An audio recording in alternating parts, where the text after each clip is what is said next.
Hey everybody, I wanted to make this Beatle Finds video because I have enough stuff to finally make another Beatle Finds video.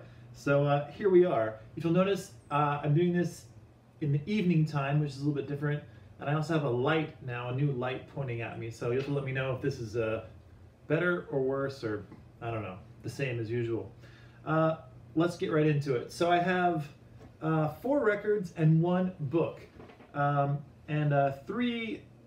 Three of the records are genuine Beatle items, and the other is a McCartney record, the other is a Lennon book. So here we go. First things first, I picked this up. This is a collection of Beetle Oldies. Now this is kind of different. This is on the Fame label. So this is a UK pressing of this. And as you can see up in this corner here, it says Fame, which is a little bit different. And then here's the back. It's got a barcode. And I believe this is like a early 80s pressing. And it says Fame down here. Now, I've read online that this is supposed to be a pretty good pressing of this compilation. I listened to it, and I actually don't quite hear what everyone else is hearing. Maybe my pressing just isn't quite as good as they usually are. But to me, it doesn't sound all that great. It sounds pretty good. It sounds fine. But this compilation has never sounded fantastic to me for any of the records that I've owned of it. I have 2 other ones. I have an original Parlophone. I think it's mono, it's not a first pressing, but it's from '66, I believe, is when this is released. It's from '66, or maybe it's '67. I don't know. One of you guys will know. Anyway, it's from the original year, and that sounds pretty good. That's my best sounding copy. And then the other copy I have is a later Parlophone pressing, which is on the silver and black label, which is like a late 70s pressing of it, which also sounds good. Now this one, on the Fame label, and here is the label. Will it focus so you can see what this label looks like? I don't know. Kind of dusty. Okay, well, you can't really see it. Anyway, oh, there you go. There's the Fame label. So this one of the 3 that I own, it's definitely it's the least fantastic sounding one of all the 3. It kind of lacks bass for me, and it's just okay. Now this record is in fantastic shape. It's almost unplayed, which is really cool to have it like that. So anyway, I picked it up, and I actually found it in one of my record stores, and a record store that I don't normally buy a lot of stuff from, but they got in a bunch of Beatles stuff, so a lot of stuff I already had, unfortunately, but this is something I didn't have, so I was happy to pick it up. And you know, sometimes you buy a Beatle record, or just any record in general, that you think is supposed to be an upgrade to what you already have, and this was one of those, but this one was kind of a miss, unfortunately, but I'm still happy to have it. Anytime it's a Beatle record, it's cool to add it to your collection. So this is a collection of Beetle Oldies on the Fame label. So there's that. Next up, this is an upgrade for me. I picked up this. This is 20 Greatest Hits. This compilation album came out in 1982, and it's on Capitol Records. Now, my other one that I have of this is in pretty bad shape. I got it at like a garage sale, I think is when I found my other one. And that was on the purple Capitol label. Now this one is a little bit different. This is a later pressing, and it's on, I always like this inner sleeve, by the way. Kind of a cool collage. This is like the best part of the whole record.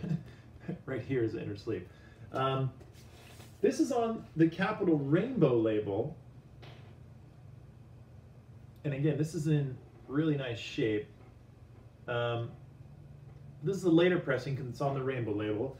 The thing about this record, which is kind of a good thing and a bad thing, you do get a different version of Hey Jude that you can only get on this record, and it's a shortened version, so it's an edited version. I think on the back here they say Hey Jude short version. So if you want that short version, you have to have this record, so it's worth having for that. Unfortunately, this record, they put like 10 songs on each side.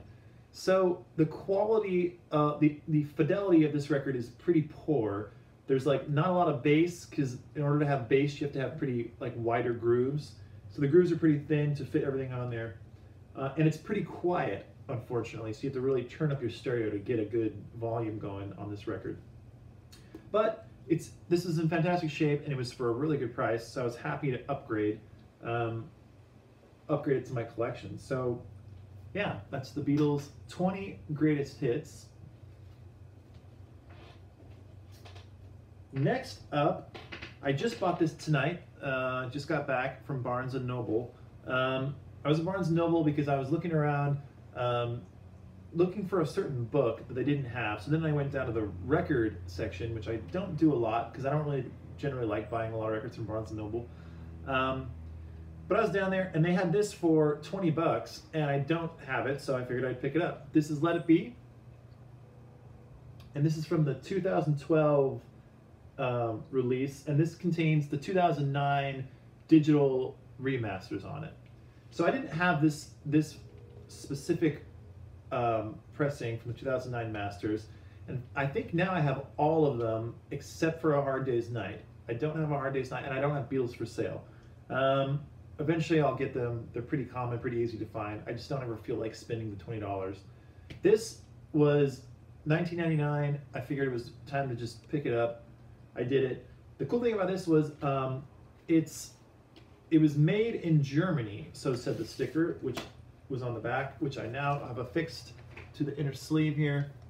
So it's made in Germany, and I have the revolver from this same release was also made in Germany, and it sounds really good. So I was hoping same thing would apply to this one. And I listened to side one, and it sounds really, really good. It's hard for me to tell at this point, though, if it sounds any better than any of my other Let It Be pressings.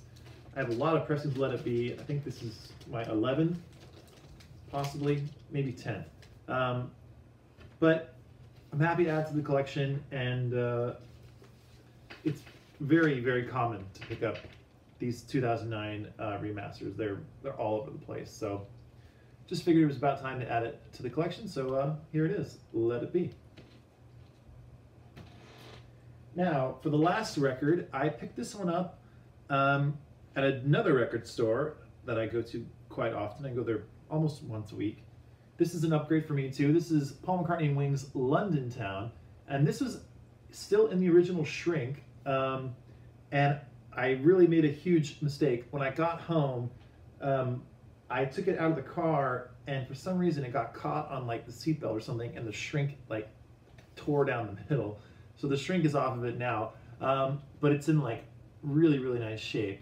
So huge upgrade. And I like the London Town album a whole lot. I will show you, it's complete. It does have a little bit of an issue going on right here. This is like, it's not torn, it's just the glue has come unglued there.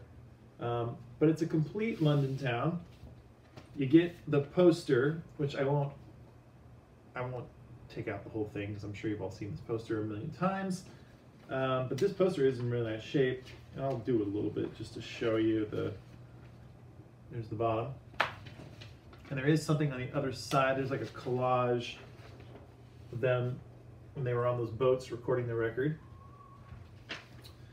So you get the poster, and then it has the original inner sleeve, which is always a very colorful affair. And then the actual record itself is in really nice shape. This is side 2. You can actually see the label there. And here is side 1. And it sounds very good. This is a US pressing. I'd like to get a British pressing of this.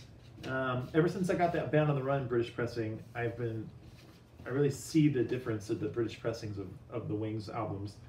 And I think I'd like to get all of them, all of them on with the British pressings. So I'm pretty sure they all sound better. So anyway, that's London Town. Silver Rain was falling down. Then I picked up this book, which has been out for a while now. I guess it came out in 2013, so it says on the back here. But I've always wanted to pick it up. Finally did it. This is the John Lennon letters. I can get the glare I don't know if I like this new lighting setup. It's maybe a little too bright. But anyway, this is the John Lennon letters. This is edited and with an introduction by Hunter Davies, who of course wrote the official Beatles biography, and I think it was released in 1968. I believe that's when it was released. So he edited this and put it all together. Edited this. That's a hard thing to say. He edited this and put it all together with Yoko Ono's blessing, and it's very fascinating if you are interested at all in John Lennon's life, and just being able to see the letters he has written to like family and friends and fans. It's really, really interesting. So each letter has a photocopy of the letter, and then it has a little write-up by Hunter explaining the context of the letter. And then it also has, since John had pretty messy writing, it has like a transcription down below of what was written in the letter, so you can read it a lot better. I read it very, very quickly. It's a really, really quick read. I read it in probably like, I didn't read it straight through. It took me like 2 nights before bed to read the whole thing. So it's a very, very good book. I recommend it. Although I would say it's definitely just for the die-hard fan. I wouldn't, like, if your mom or dad just casually likes the Beatles, I wouldn't get them this book for their birthday or Christmas or something, just because they probably wouldn't care that much. But if you're like a die-hard, like I am, and I'm sure like a lot of you who are watching my channel are, you would really appreciate it. So, and I picked this up. It says $25 on the back here, but I got it for $20 at Barnes & Noble. They were having a sale. So totally worth getting. And it's kind of cool because it actually matches exactly, and I will show you because my bookshelf is right here. It goes well with this other book Hunter Davies put out a couple of years back. In 2015, he put this out. This is the Beatles lyrics, and this is a collection of all of their lyrics that he could find, actual photos of the lyrics, and it's laid out the exact same way as the John Lennon letters. So kind of cool to have them both. Put them on your shelf. They match up perfectly. So, cool little item there.